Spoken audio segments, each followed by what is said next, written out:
It's Mystic Dan here. Did you think that your mind is just inside your skull, that it only affects your own body and has no reach outside of yourself? Well, you're goddamn wrong. And we're going to talk about it today. Very excited to be discussing the selection effect, how consciousness shapes reality by Herb Mertz. Now, Herb Mertz, the author of the book, he was involved in Princeton's PAIR lab. Now, PAIR stands for Princeton Engineering Anomalies Research. This was a laboratory set up at Princeton University in the late 1970s to study whether or not the mind could affect a physical process, could affect physical reality. And so the basic idea was to create a random event generator. More commonly, we would just think of as a random number generator. So what it does is it generates a random string of ones and zeros. Now, theoretically, it should generate an equal amount of ones and zeros. And the process is random. They made sure it was shielded from normal physical forces that might affect it, so electromagnetic waves cannot affect it. It's not affected by temperature fluctuation, by vibration.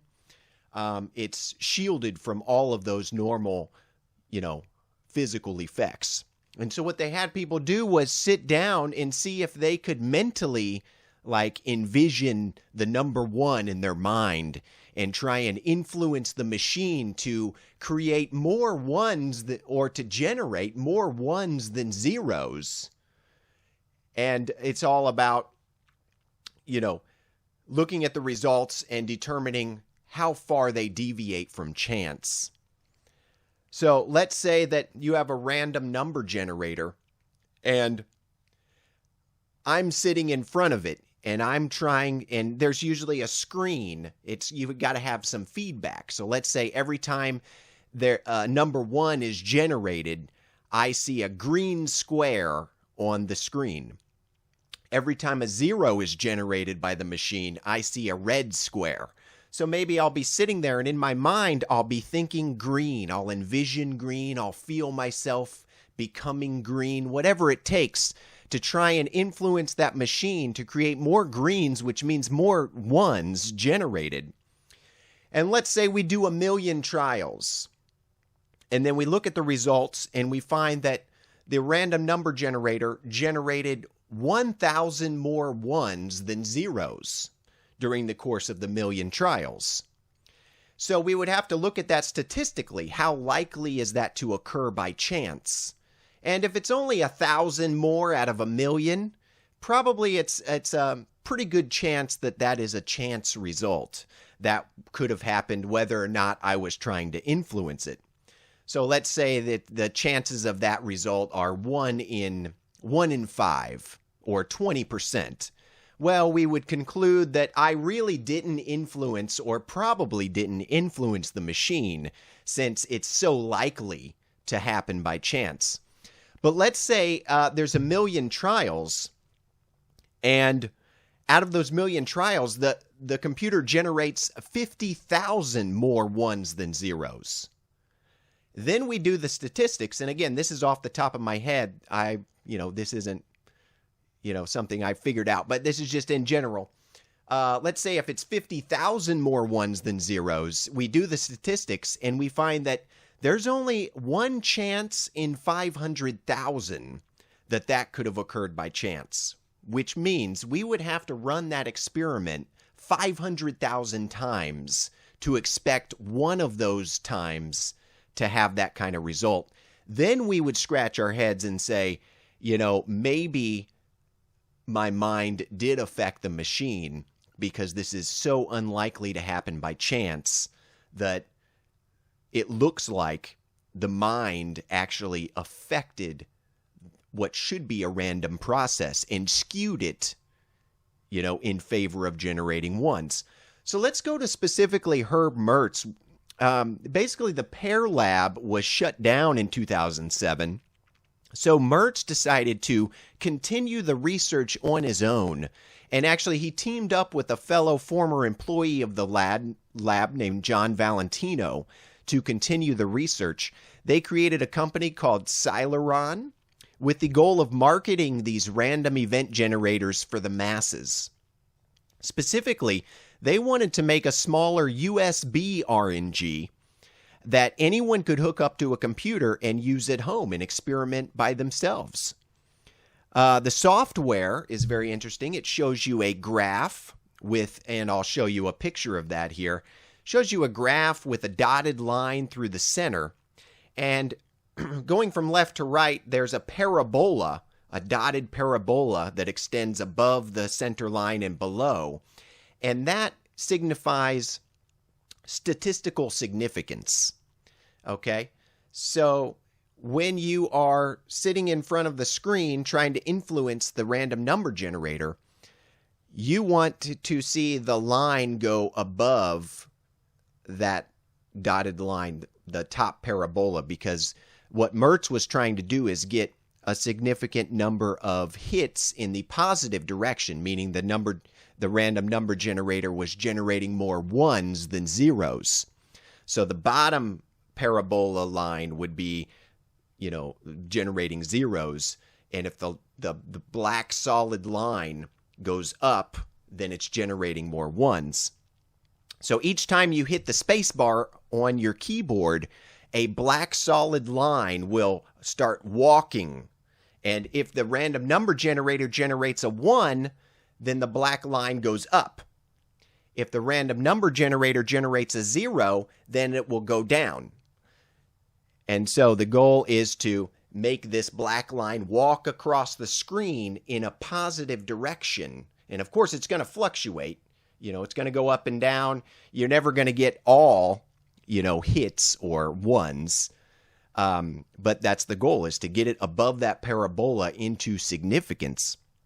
Now, one thing that makes this a little bit easier, I think, to mentally kind of influence it is he also has a box here at the bottom. The box is green if it's a 1 generated, or red if it's a 0. Now, one interesting thing he added here was that he put in the green box or red box the number of consecutive hits in that direction. So let's say I hit the space bar, I got my result. It's a 1, the box is green, it will display a number 1 inside, meaning that's the first 1 generated in a row. And then I'm holding that green in my eyes, I'm envisioning green, I hit the space bar, and it's green again. I got another hit. The random number generator generated a 1 again 2 times in a row. So then I'll see the green box with a number 2 inside. Then I'll hit the space bar again. It's another 1. Amazing. Now it's got a number 3 inside. And then let's say I hit the space bar again and it generates a 0. Well, then it would go to a red box. The box would turn red and it would have a number 1 inside, meaning that's the first red in a row that I've gotten. So you see kind of how that works. So his goal in this was to do 4 studies. And the first study was about 2.5 million trials or, clicks of the space bar. And I think he could make it go faster by holding the space bar down for some periods, generating hit after hit, or he could just do 1 at a time. So the first study was like 2.5 million trials, and then studies 2, 3, and 4 were about 1 million trials each. So he did about 5.5 million trials. And his goal was by the end of study 4 to get a significance level of 1 million to 1. Meaning, that result would only occur by chance. Getting that many 1s versus 0s would only occur by chance 1 time in 1 million if you just let the machine do 5.5 million trials over and over and over and over. It would only happen once in 1 million, which indicates that it's probably not chance. He probably did actually have an effect. All right, so let's go to strategies. How did he do this? What was he doing in front of the screen exactly to try and get the machine to generate the right number? Well, one strategy I've already mentioned is thinking green, envisioning green in your mind, thinking about the color green. He could also try and think the line on the screen, the black line that went up and down as he pressed the space bar. He could think that to go up. He could also imagine a high score in the box.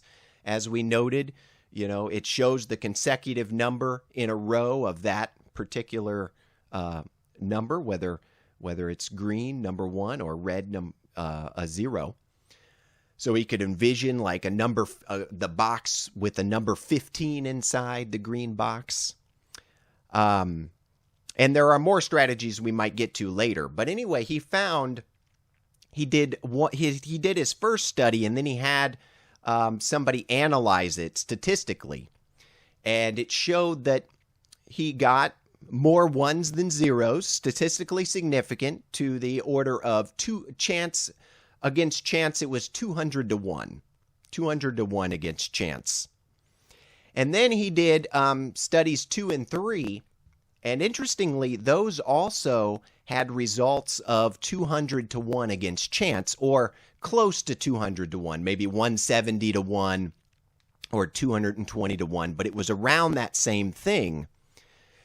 And he surmised that the reason why that happened was because after he had the first set of data analyzed, and it was 200 to 1 against chance, that's how good he did, he created kind of a mental model in his mind, maybe even unconsciously created, that showed him that's how good I can do.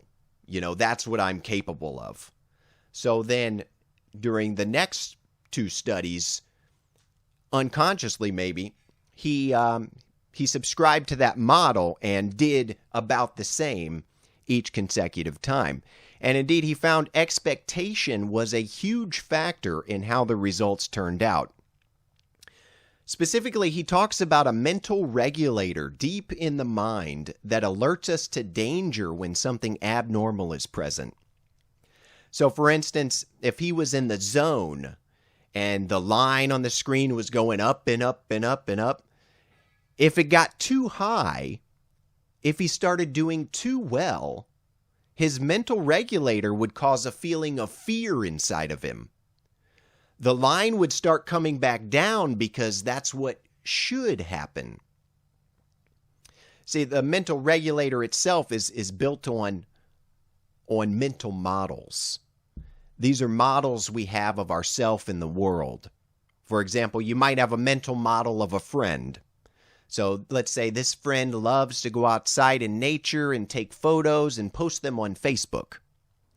Then one day, without even having consciously thought about it, you're looking at Facebook. And again, you haven't really thought about that friend or any thing about the pictures, but you're looking at Facebook one day, and all of a sudden you get an uneasy feeling, a feeling that something is wrong. And then your mind, you think about that friend in your mind, and you realize, oh shit, they haven't posted any of their nature pictures recently. And that's your mental regulator causing you to, alerting you to danger. Hey, something's wrong. Something doesn't fit with our prior model. Something's out of spec with this person. And then you might call the friend, say, what's up? Why haven't you been posting your nature pictures? Maybe they tell you information about why they didn't, and then you update the model in your head so that your mental regulator doesn't have to alert you to any danger, or maybe something bad did happen to them and you can help them or whatever. Okay, so then we have a mental model of ourselves in relation to the world. We have models of what we can and can't do. Our models of ourselves define our limits. And that first set of trials that Herb Mertz did, which showed results against chance of about 200 to 1, created a mental model within himself of his ability to affect the random event generator. If he starts doing much better than that, the mental regulator will send an alarm that something is wrong. And he'll start to feel uneasy about his success and expect results to come back down, which he describes as a rubber band effect. It's like he goes way up and then boom, drops way back down. You know, it's almost like even the mental regulator will cause us to fear. Like, this is getting too good. You can't do that good. And we'll talk about that in a minute. But there's the mental regulator that caused a problem for, you know, being really successful at the game, if you want to call it a game. But then there are also what he calls moments. A moment is, on the other hand, is a time when he's feeling good and getting good results. He's achieves a flow state, which temporarily deactivates the mental regulator as he's living in the moment, just feeling good and getting good results on the screen. One such moment he mentions was when he suddenly envisioned his grandma wearing a green hat. Green, remember, indicates a 1, which makes the line go up and is the direction he was aiming for. And the vision of his grandma with the green hat filled him with feelings of love and nostalgia, and he just let himself embrace that feeling and the image. So during that time, he got a surge of hits, and the line rose up sharply. But as with all moments, there comes a time when one becomes self-aware again. You realize what's happening. You kind of step out of the moment for a second, and you start analyzing it. You know, what's happening here? How am I doing this good? How is this strategy working so well? Your analytical mind comes in, and then that's when things start to come back down. The mental regulator steps back in and reverses the direction to pigeonhole reality into what it expects should happen. You know, it's like the mental regulator saying, you can't have results that good. You know, after all, the mind isn't supposed to be able to affect the material world around it. If it can at all, it must be a small effect. So to be able to affect the RNG to a great extent is downright scary to the mind. You know, a small effect may be acceptable, but to go too high is to threaten one's deep sense of its relationship to reality. If you want to put it in simple language, we're scared of being God, right? You might think that'd be great if we could just affect reality and make reality conform to any thought or wish we had, but that's also something to deeply fear. To have that much control over reality is just too scary. So if he started doing too well, getting too high results, too many ones versus zeros, that fear would kick in, and some mental regulator would cause him to pull back, in a sense. So the mind has a model of normalcy, what should happen, which it uses to monitor the world. And when something out of the ordinary happens, the mind tries to force its model of reality and onto reality and make reality conform. He likens it to a kid misbehaving. So the parent admonishes the child and tries to impose the model of proper behavior on the kid. But also that feeling of what should happen, he found could also work in his favor. He described one session where he started out doing well with a slight trend in the upward direction, but then got spooked and lost his grip.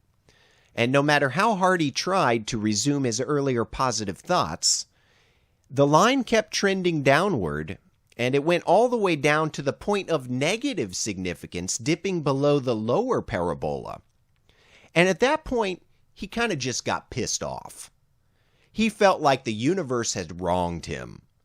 You know, he just knew he could do better and achieve a statistically positive significance, positive score. So from that point on, the line rose in a steep fashion.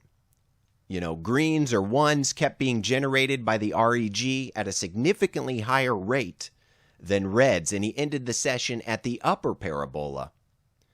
You know, basically based on that sense of entitlement that the universe had wronged him and he deserved better.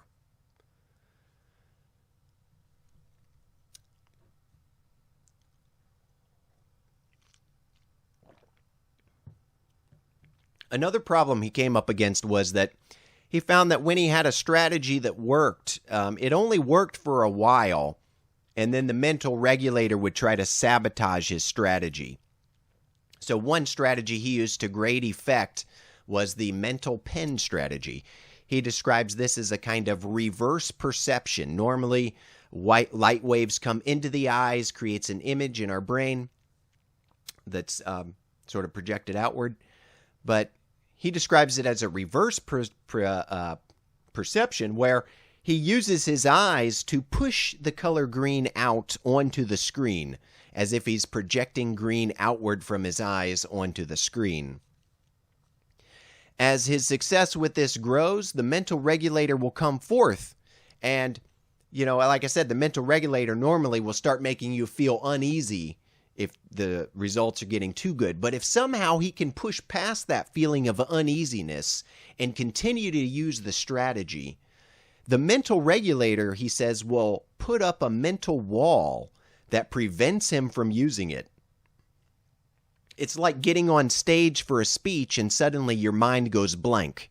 Even though you practiced and rehearsed your speech, you know what you should be talking about, your mind just goes blank because of that fear. Again, the mind is trying to conform reality to a model. And in that model, a person is not supposed to be able to greatly affect a material process that should be purely random.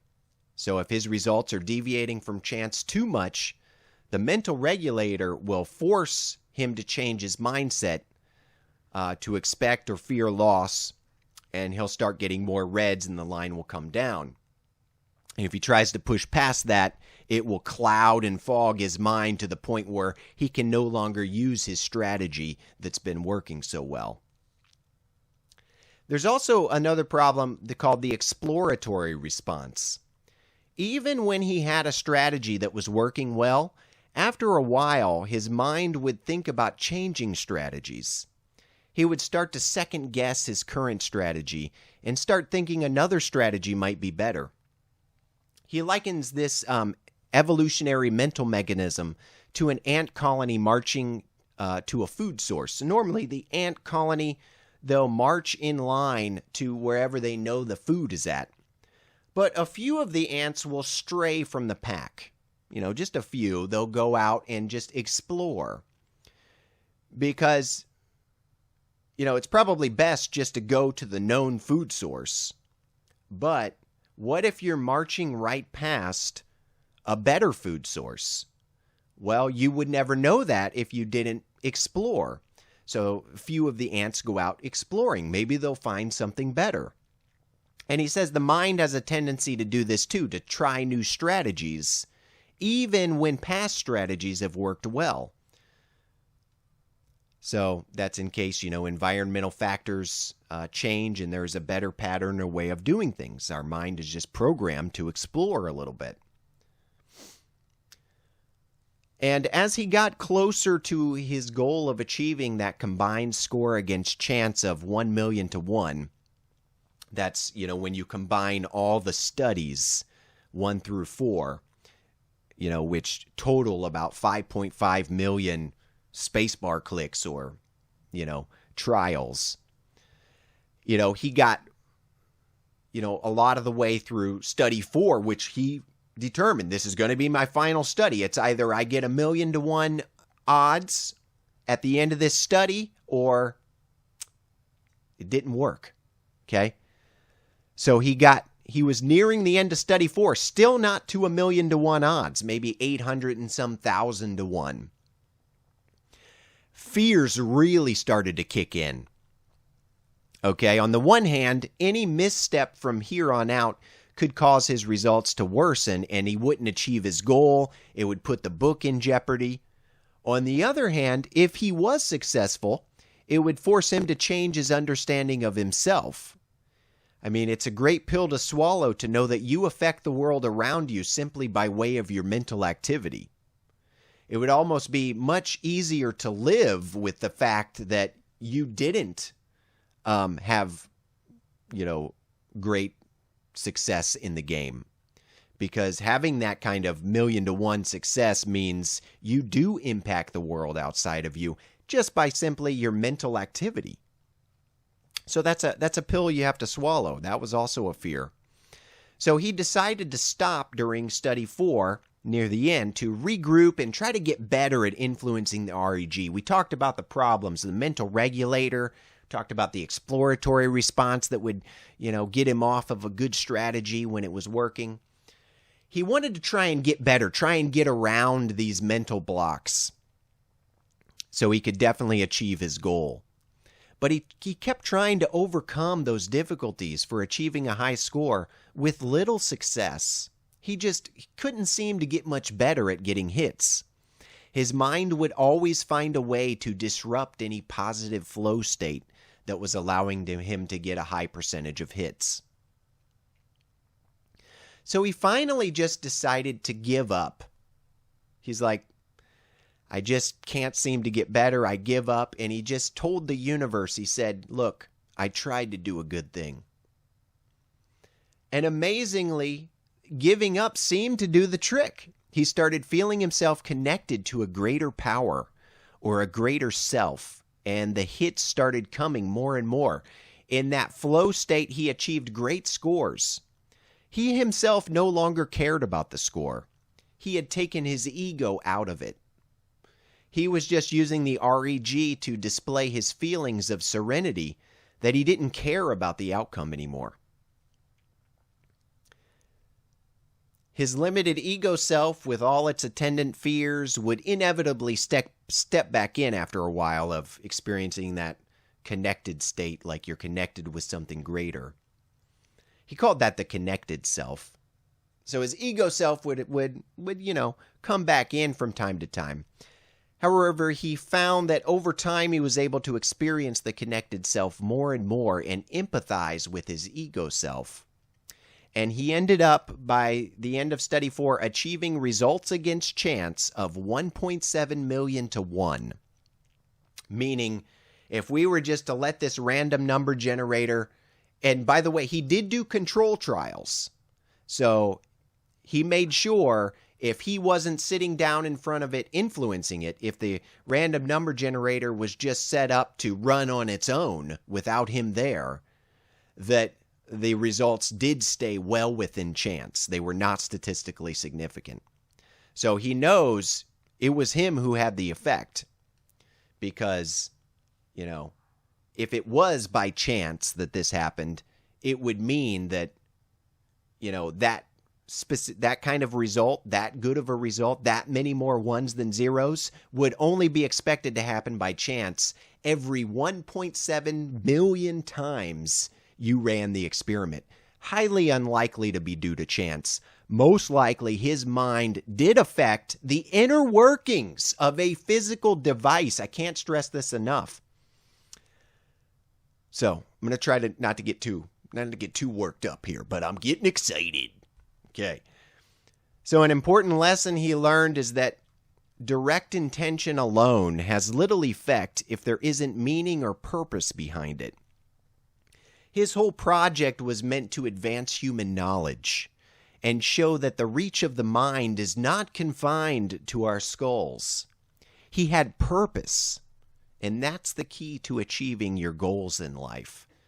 He knew that he was doing this for something greater than himself. This project was to show, not just himself, but others, that the mind is that powerful and can affect material reality. Okay, so let's go to another invention of his company, Celeron. I love the name, by the way. That company also creates the Mind Lamp, which is driven by a random number generator. The lamp is designed to rotate around a color wheel clockwise, and only occasionally does it go counterclockwise. So it rotates around this wheel, mostly in the clockwise direction, and changes color. Sometimes it will stay on a certain color for a while and then keep changing colors. Okay. So like, it'll turn red and then it'll change into magenta and then purple and then blue and then, it goes around rotating colors. And Mertz's success with controlling the mind lamp was very interesting because it involved creating a story. One day, the lamp was blue with, he says, just a hint of purple. So I guess the lamp doesn't have to be a solid color. Sometimes specks of the last color can be remaining in there. So it was blue mostly with a hint of purple. And so he imagined that the purple color in the lamp was a virus. And this virus was invading the lamp. It was replicating inside the lamp, growing and taking hold.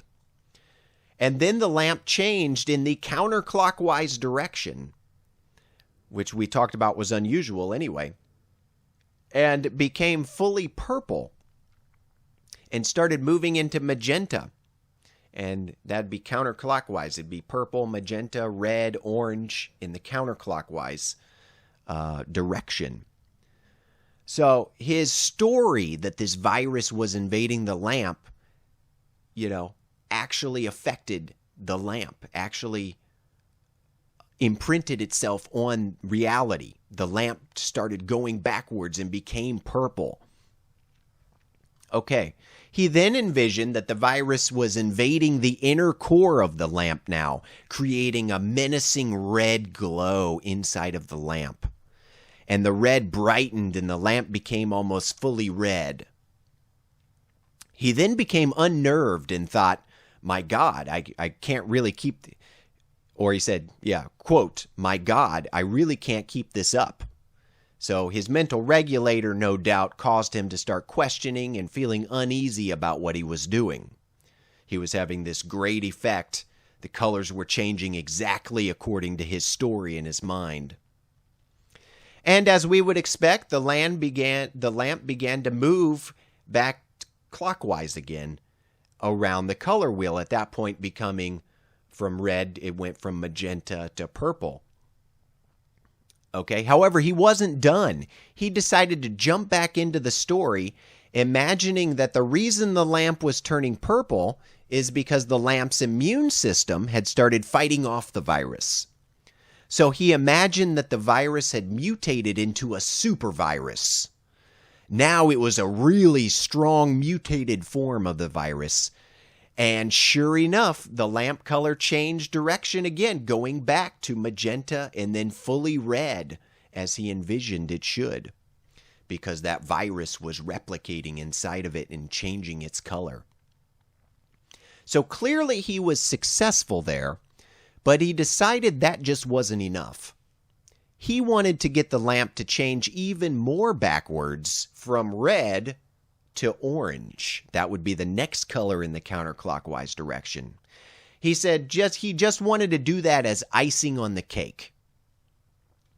However, he says he had pretty much exhausted his story at that point. So the plot was over. He had lost it. The virus story was exhausted. So the color started heading back, red, magenta, back to purple again.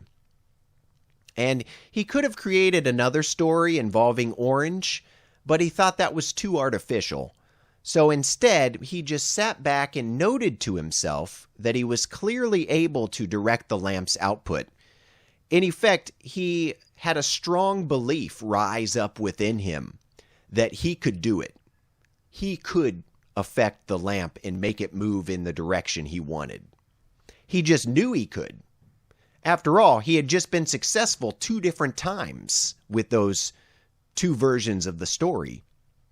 So he just sat back with the desire, and not only the desire, but the certainty and the serenity to have orange show up on the lamp. And the lamp then moved backwards through magenta, red, and finally to a bright glowing orange. So this goes to show us that an inner belief that's strong enough can also affect reality in a very strong way, make reality conform. And it's interesting that he did that in the form of a story, envisioning this virus invading the lamp, because we all create stories about our lives. We create stories about who we are, about our place in society.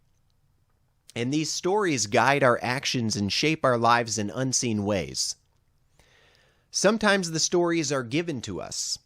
We are told, for instance, from a very young age, "Oh, you're so smart." Your teacher tells you, "Oh, you're really smart." Your mom tells you, "Oh, you're so smart, honey." And then that story gets imprinted into our minds, and we think we're smart. And it could be the reverse. You could be told you're stupid, and that's the negative side of that. People can be imprinted with a bad story about themselves. And it's really hard to break out of those stories. But the fact is, we can create new stories for ourselves. We can create a better world, a better life for ourselves. Now, I just want to share how I do this, and there are many ways to create your own story, but Here's what I do. I envision myself kneeling before God, and I envision God as like this big light, like the sun, this great light, because consciousness, mind, love is light. So I envision myself kneeling before God, and as I kneel in the vision, I envision myself writing down on paper before God. I'm writing down on paper what I want for my future. And as I write each thing, I picture it. I picture it in my mind. I feel the joy it will bring in my life. And not just me. This isn't just about me. I want to help the world be a better place. I want to teach other people. I want to do things for others. So I envision also the joy that it will bring others. I create meaning that's not just for myself, but for the world, or for other people at least. So I'm writing each thing. I write one thing and I envision it. I share the vision with God, kind of.